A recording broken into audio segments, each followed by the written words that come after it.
ഏറ്റവും അവസാനം നടന്നിട്ടുണ്ടായിരുന്ന smack down ഒരു രക്ഷയുമില്ലാത്ത ഷോ തന്നെയായിരുന്നു. ഒരുപാട് നാളുകൾക്ക് ശേഷം സ്മാക്ക് ഡൗണിന്റെ റിവ്യൂ പറയാൻ വേണ്ടി ഞാൻ എത്തിയിട്ടുണ്ടായിരുന്നതും അത്രത്തോളം അടിപൊളി ഷോ കണ്ടതുകൊണ്ട് തന്നെയാണ്. CM പങ്കിന്റെ നാട്ടിൽ പോയി അങ്ങേരെ തന്നെ അടിച്ച് തൂഫാനാക്കി കൊണ്ടുവന്ന് നിലത്തിട്ടിട്ടുണ്ടായിരുന്ന ഡ്രൂ മെക്കിന്റെയും പുതുതായിട്ട് ബ്ലഡ് ലൈനിലേക്ക് ജോയിൻ ചെയ്തിട്ടുണ്ടായിരുന്ന എല്ലാവരും കാത്തിരുന്ന ജേക്കബ് ഫാറ്റുവിനെയും മണി ഇൻ ദ ബാങ്കിലേക്ക് സെലക്ട് ആയിട്ടുണ്ടായിരുന്ന രണ്ട് റെസ്ലേഴ്സിനെയും നമുക്ക് ഇന്നത്തെ സ്മാക്ക് ഡൗണിൽ കാണാൻ കഴിഞ്ഞിട്ടുണ്ടായിരുന്നു. ഈ സ്മാക്ക് ഡൗണിന്റെ റിവ്യൂ പറയുന്നതിന് മുൻപേ തന്നെ സ്മാക്ക് ഡൗണിൽ നിങ്ങൾക്ക് ഏറ്റവും കൂടുതൽ ഇഷ്ടപ്പെട്ടിട്ടുണ്ടായിരുന്ന മൊമെന്റ് ഏതാണെന്നുള്ളത് വീഡിയോയുടെ താഴെ ഇപ്പോൾ തന്നെ കമന്റ് ചെയ്യൂ.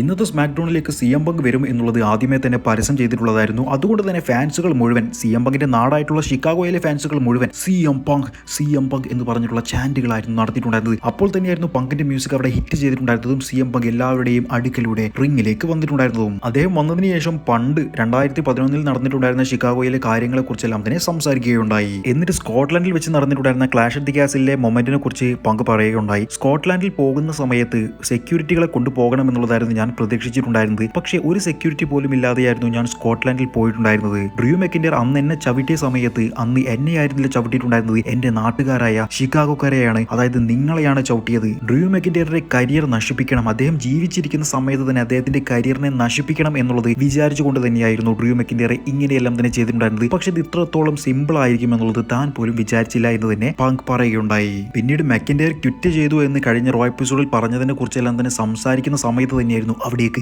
മറ്റൊരു വ്യക്തി വന്നിട്ടുണ്ടായിരുന്നത്. Ladies and gentleman, Paul Heyman ആയിരുന്നു എത്തിയത്. ഒരിക്കലും CM പങ്കിനെ ഡിസ്റെസ്പെക്ട് ചെയ്യാൻ വേണ്ടിയിട്ടല്ല താൻ വന്നത് എന്നെല്ലാം തന്നെ പറഞ്ഞ് വളരെയധികം മാന്യതയോടുകൂടി റിംഗിലേക്ക് കയറി വരുന്ന പോൾ ഹേമാനെ നമ്മൾ കണ്ടു. റോമൻ റെയിൻസിന്റെ വൈസ്മാൻ ആയിട്ടാണ് താൻ നിൽക്കുന്നത് എന്നുണ്ടെങ്കിലും CM പങ്കാണ് തന്റെ ഏറ്റവും അടുത്ത സുഹൃത്ത് എന്നുള്ളതെല്ലാം തന്നെ പോൾ ഹേമാൻ പറയുകയുണ്ടായി. അതിനുശേഷം ഒരു അർജന്റ് സിറ്റുവേഷൻ ഉണ്ട് എന്ന് പറഞ്ഞപ്പോൾ ഫാൻസുകൾ എല്ലാവരും തന്നെ വി വാണ്ട് റോമൻ എന്നുള്ള ചാന്റ് ചെയ്യാൻ തുടങ്ങുകയുണ്ടായി. പിന്നീട് പോൾ ഹേമാൻ കുറച്ച് ഞെട്ടിക്കുന്ന രീതിയിൽ പറയുകയുണ്ടായി, ഇപ്പോൾ സോളോയാണ് ഹെഡ് ഓഫ് ദി ടേബിൾ ആയിട്ട് നിൽക്കുന്നത്. സോളോ ഏത് നാട്ടിൽ പോയി കഴിഞ്ഞാലും അതെല്ലാം തന്നെ അദ്ദേഹത്തിന്റെ നാടായിട്ടാണ് കാണുന്നത്. ആ നാട്ടിലെല്ലാം തന്നെ ഏറ്റവും വലിയ ഉന്നത സ്ഥാനം സോളോക്ക് കിട്ടണമെന്നുള്ളത് സോളോയുടെ ഏറ്റവും വലിയ ആഗ്രഹം തന്നെയാണ്. CM പങ്ക് ഇപ്പോൾ ഇവിടെ നിന്ന് ഇറങ്ങി പോയിട്ടില്ല എന്നുണ്ടെങ്കിൽ അവർ പങ്കിന് വേണ്ടിയിട്ട് വരും എന്നുള്ളത് പോൾ ഹേമാൻ വാൺ ചെയ്തു. പക്ഷേ ഇതെല്ലാം തന്നെ ഒരു തമാശ രീതിയിലായിരുന്നു CM പങ്ക് എടുത്തിട്ടുണ്ടായിരുന്നത്. അപ്പോൾ തന്നെ സോളോ, സിക്കുവ അവിടേക്ക് വരികയുണ്ടായി, ബ്ലഡ് ലൈൻ ടീം അവിടേക്ക് വരികയുണ്ടായി. സോളോ വന്ന ഉടനെ തന്നെ പറഞ്ഞിട്ടുണ്ടായിരുന്നത്, ഇപ്പോൾ തന്നെ റിംഗിൽ നിന്നും പോയിക്കോ, അല്ലാന്നുണ്ടെങ്കിൽ നിന്റെ കരിയർ ഇനി ബാക്കി ഉണ്ടാകില്ല എന്ന് തന്നെയായിരുന്നു. അപ്പോൾ CM പോൾ ഹേമാനോടായിട്ട് ചോദിക്കുകയുണ്ടായി, ഞാനിപ്പോൾ പോവുകയാണ് എന്നുണ്ടെങ്കിൽ പോൾ ഹേമാനെ നിനക്ക് എന്താണ് വേണ്ടത് എന്നുള്ളത്, എന്നെയും നിങ്ങളുടെ കൂടെ കൊണ്ടുപോകുക എന്നുള്ളതായിരുന്നു പോൾ ഹേമാൻ പറഞ്ഞത്. പിന്നീട് സോളോയെയും ബ്ലഡ് ലൈനെയും വളരെയധികം മോശമായ രീതിയിൽ കളിയാക്കുന്ന പങ്കിനെ നമ്മൾ കണ്ടു. അങ്ങനെ CM പങ്കിനെ അറ്റാക്ക് ചെയ്യാൻ വേണ്ടിയിട്ട് ബ്ലഡ് ലൈൻ ടീം റിംഗിലേക്ക് കയറി വരുന്നു. അതാ നമ്മുടെ അൺഡിസ്പ്യൂട്ടഡ് ചാമ്പ്യൻ ആയിട്ടുള്ള കോഡി റോഡ്സ് 2 ബേസ്ബോൾ ബാറ്റുമായി വരുന്നു. ഒരു ബേസ്ബോൾ ബാറ്റ് CM പങ്കിന് കൊടുക്കുന്നു. അതോടുകൂടി അതാ സോളോ സിക്കോയുടെ ടീം അവിടെ നിന്നും ഇറങ്ങി പോകുന്നു. ഇന്നത്തെ മെയിൻ ഇവന്റ് ആയിട്ട് സോളോ വേഴ്സസ് കോഡി റോഡ്സ് തമ്മിൽ ഒരു മാച്ചും ഉറപ്പിക്കുന്നു. പിന്നീട് ബാക്ക് സ്റ്റേജിൽ കോഡി റോഡ്സിനെയും റാൻഡി ഓർട്ടോണെയും കെവിൻ ഓവൻസിനെയും കാണുകയുണ്ടായി. റാൻഡി കോഡി റോഡ്സിനോടായിട്ട് ചോദിക്കുകയുണ്ടായി, ഒറ്റയ്ക്ക് സോളോക്കെതിരെ ഒരു മാച്ച് കളിക്കണമെന്ന് അത്രയും ഉറപ്പാണ് എന്നുള്ളത്. ഞാൻ രണ്ടും കൽപ്പിച്ച് തന്നെയാണ് എന്നുള്ളതായിരുന്നു കോഡി റോഡ്സ് പറഞ്ഞത്. കെവിൻ ഓവൻസ് അപ്പോൾ ഒരു വാർണിംഗ് കൊടുക്കുകയുണ്ടായി, സോളോ സിക്കോവ എന്തെങ്കിലും മനസ്സിൽ കണ്ടിട്ടുണ്ടായിരിക്കും, ഒരു പ്ലാൻ ബി ഉണ്ടായിരിക്കും എന്നുള്ളത്. അപ്പോൾ കോഡി പറഞ്ഞു, എനിക്കുമുണ്ട് മറ്റൊരു പ്ലാൻ എന്ന്. പിന്നീട് നടന്ന ഒരു മാച്ചായിരുന്നു Bianca Belair versus Chelsea Green versus Michin തമ്മിലുള്ള ഒരു മാച്ച് തന്നെയായിരുന്നു. ഏറ്റവും അവസാനം ചെൽസി ഗ്രീൻ ആ ഒരു മാച്ചിൽ വിജയിച്ചു. പിന്നീട് ബാക്ക് സ്റ്റേജിൽ നിന്ന് കയർത്ത് സംസാരിക്കുന്ന ഗ്രേസൺ വാളർ ആൻഡ് DIY ടീമിനെ നമ്മൾ കണ്ടിട്ടുണ്ടായിരുന്നു. അപ്പോൾ തന്നെ അവിടെയുള്ള ഷട്ടറിന് വളരെ ശക്തിയായിട്ട് ആരോ അടിക്കുന്നത് പോലെ അവർക്ക് കാണുകയുണ്ടായി. അവർ അപ്പോൾ തന്നെ രണ്ട് സൈഡിലേക്ക് മാറി ക്യാമറ അവിടേക്ക് സൂം ചെയ്യുകയുണ്ടായി. ഷട്ടർ മെല്ലനെ പൊങ്ങുകയുണ്ടായി. അത് അവിടെ കിടക്കുന്നു അടികൊണ്ട് അവശനായിട്ടുള്ള CM പങ്ക്. ആരാണ് CM പങ്കിനെ അറ്റാക്ക് ചെയ്തിട്ടുണ്ടായിരുന്നത്? മറ്റാരുമല്ല, Scottish psychopath Drew McIntyre is here on SmackDown. Drew McIntyre CM പങ്കിനെ അടിച്ച് തൂഫാനാക്കി മുഖം മുഴുവൻ ചോര കൊണ്ട് ഒലിക്കുകയായിരുന്നു. CM പങ്കിനെ പുറത്തിട്ട് കാണികളുടെ ഇടയിലേക്ക് നടന്നു വന്ന് ആ ഒരു എൻട്രൻസ് ഏരിയയിൽ CM പങ്കിനെ എടുത്ത് വലിച്ചെറിഞ്ഞ് കുപ്പത്തൊട്ടിയിലേക്ക് വേസ്റ്റ് ഇടുന്നത് പോലെ CM പങ്കിനെ വലിച്ചെറിഞ്ഞ് CM പങ്കിന്റെ കയ്യിൽ നിന്നും ഒരു ബ്രേസ്ലെറ്റും കൂടി ഊരി വാങ്ങിക്കൊണ്ടായിരുന്നു ഡ്രൂ മെക്കിന്റർ അവിടെ നിന്നും പോയിട്ടുണ്ടായിരുന്നത്. WWE ഒഫീഷ്യൽസ് എല്ലാവരും കൂടി വന്നുകൊണ്ട് CM പങ്കിനെ സ്ട്രക്ചറിൽ കയറ്റി ആംബുലൻസിൽ കയറ്റി പുറത്തേക്ക് കൊണ്ടുപോയി. തന്റെ നാട്ടിൽ വെച്ച് തന്നെ തോൽപ്പിക്കാൻ വേണ്ടി കൂട്ടുനിന്നിട്ടുണ്ടായിരുന്ന CM പങ്കിനെതിരെ CM പങ്കിന്റെ നാട്ടിൽ പോയി അവിടെ വെച്ച് അറ്റാക്ക് ചെയ്ത് തോര ചുപ്പിച്ചിട്ടുണ്ടായിരുന്ന ഡ്രൂ മെക്കിന്ററിന്റെ പ്രതികാരം തന്നെയായിരുന്നു. ഇത് എവിടേക്കാണ് പോകുന്നതെന്ന് അറിയില്ല. എന്തായാലും ഇവർ തമ്മിലുള്ള ഫ്യൂഡ് ഒരു രക്ഷയും ഉണ്ടാകില്ല മക്കളെ. ഇപ്പോൾ നടക്കുന്നതിൽ വെച്ച് ഏറ്റവും ബെസ്റ്റ് ഫ്യൂഡ് തന്നെയാണ് ഡ്രൂ മെക്കിന്റർ വേഴ്സസ് CM പങ്ക്. പിന്നീട് ബാക്ക് സ്റ്റേജിൽ വന്ന് സോളോ പറഞ്ഞിട്ടുണ്ടായിരുന്നത്, തമ്മത്തോങ്ക ആൻഡ് തങ്കലോവ ഇവരുടെ രണ്ടുപേരുടെയും ഇന്നത്തെ ഡ്യൂട്ടി എന്ന് പറഞ്ഞു കഴിഞ്ഞാൽ റാൻഡി ഓർട്ടോണും കെവിൻ ഓവൻസും ഓവൻസും ഇന്നത്തെ money in the bank qualifier മാച്ചിൽ വിജയിക്കാൻ പാടില്ല എന്ന് തന്നെയായിരുന്നു. പിന്നീട് നടന്ന match Randy Orton versus Tama Tonga versus Carmelo Hayes തമ്മിലുണ്ടായിരുന്ന ഒരു മാച്ചായിരുന്നു. ആ ഒരു മാച്ചിന്റെ ഏറ്റവും അവസാനം തങ്കലോവ വന്നുകൊണ്ട് അറ്റാക്ക് ചെയ്യാൻ വേണ്ടി നോക്കുകയുണ്ടായി. കെവിൻ ഓവൻസ് വന്ന് രക്ഷിക്കാൻ വേണ്ടി നോക്കുകയുണ്ടായി. പക്ഷേ ഏറ്റവും അവസാനം കാർമലോ ഹൈസ് ഒരു റോളപ്പ് പിൻ ചെയ്തുകൊണ്ട് റാൻഡി ഓർട്ടണെ തോൽപ്പിച്ചുകൊണ്ട് വിജയിക്കുകയുണ്ടായി. പിന്നീട് റിംഗിലേക്ക് LA നൈറ്റ് വന്നു. LA നൈറ്റ് വന്നുകൊണ്ട് തനിക്ക് യുണൈറ്റഡ് സ്റ്റേറ്റ് ചാമ്പ്യൻഷിപ്പിന് വേണ്ടിയിട്ട് ഒരു മാച്ച് വേണമെന്നുള്ളത് ലോഗൻ പോളിനെ വെല്ലുവിളിച്ചുകൊണ്ട് പറയുകയുണ്ടായി. പക്ഷേ ലോഗൻ പോൾ അവിടേക്ക് വന്നില്ല. അടുത്ത ആഴ്ച നടക്കാൻ വേണ്ടി പോകുന്ന money in the bank qualifier മാച്ചിനെ കുറിച്ച് പറയുകയുണ്ടായി. LA നൈറ്റ്,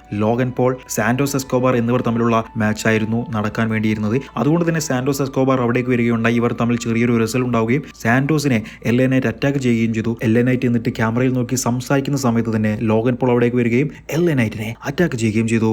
പിന്നീട് അടുത്ത money in the bank qualifier മാച്ചാണ് Grayson Waller versus Andrade versus Kevin Owens തമ്മിലുള്ള ഒരു മാച്ചാണ് നടക്കാൻ വേണ്ടി പോകുന്നത്. ആ ഒരു മാച്ചിലേക്ക് വേണ്ടി കെവിൻ ഓവൻസ് വന്നുകൊണ്ടിരിക്കുമ്പോൾ തമ ടോങ്ക ആൻഡ് തങ്കലോവ വന്നുകൊണ്ട് ഇന്റർഫിയർ ചെയ്യുകയും കെവിൻ ഓവൻസിന്റെ കാലിന് ഒരു പരിക്ക് പറ്റുകയും ചെയ്തു.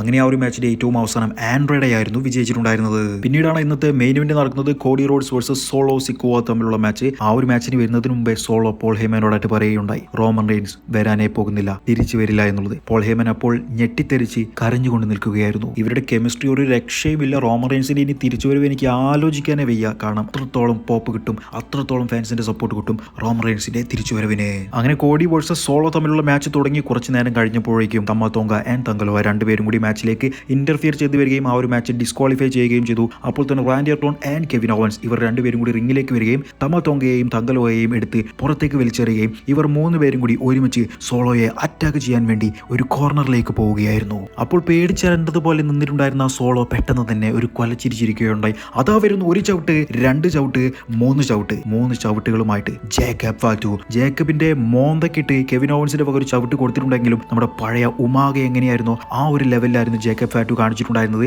അദ്ദേഹത്തിന് ഒന്നും പറ്റിയിട്ടില്ലായിരുന്നു. മൂന്ന് പേരെയും നല്ല രീതിയിൽ അറ്റാക്ക് ചെയ്തിട്ടുണ്ടായിരുന്നു. ഓരോരുത്തരെയും സ്റ്റെയറിന്റെ മുകളിലേക്കും ബാരിക്കഡിന്റെ മുകളിലേക്കും അനൗൺസ് ടേബിളിന്റെ മുകളിലേക്കും ജേക്കബ് ഫാറ്റു ഒന്നടങ്കം അറ്റാക്ക് ചെയ്യുകയുണ്ടായി. ഒരു രക്ഷയുമില്ലാത്ത ക്യാരക്ടർ തന്നെയാണ് ജേക്കബ് ഫാറ്റു. ഫാൻസിന്റെ ഹോളി ഷി എന്ന് പറഞ്ഞിട്ടുണ്ടായിരുന്ന ചാൻഡ് ആയിരുന്നു ഏറ്റവും അവസാനം നമ്മൾ കേട്ടത്. എന്തായാലും ഇന്നത്തെ സ്മാക്ക് ഡൗൺ ഒരു രക്ഷയുമില്ല. കഴിഞ്ഞ റോ എപ്പിസോഡും ഒരു രക്ഷയുമില്ല. അതിന്റെ ഇടയിൽ വന്ന NXTയും കിഡിലൻ തന്നെയായിരുന്നു. NXTയിലേക്ക് TNAയിൽ നിന്നുള്ള ഒരു റെസ്ലർ കൂടി വന്നത് നിങ്ങളെല്ലാവരും തന്നെ അറിഞ്ഞിട്ടുണ്ടാകുമെന്ന് വിചാരിക്കുന്നു. എന്തായാലും ഈ രക്ഷയില്ലാത്ത വീക്ക് കഴിഞ്ഞതിന് ശേഷം ഇനി നെക്സ്റ്റ് വീക്കുകളിൽ എന്തൊക്കെയാണ് പപ്പ എച്ച് കുക്ക് ചെയ്ത് വെച്ചിട്ടുള്ളത് എന്ന് കാണാൻ വേണ്ടി ഞാനും waiting for next week Raw. നിങ്ങൾക്ക് ഏറ്റവും കൂടുതൽ ഇഷ്ടപ്പെട്ടിട്ടുണ്ടായിരുന്ന മൊമെന്റ് കമന്റ് ചെയ്തിട്ടുണ്ടാകുമെന്ന് വിചാരിക്കുന്നു. എന്റെ ഫേവറേറ്റ് മൊമെന്റ് ജേക്കബ് ഫാറ്റുവിന്റെ ഡെബ്യൂ തന്നെയായിരുന്നു. കാരണം നമ്മൾ വിചാരിക്കുന്ന വ്യക്തിയല്ല ആ വന്നിട്ടുള്ളത്. അതൊരു ഒന്നൊന്നര മുതലാണ് മക്കളെ.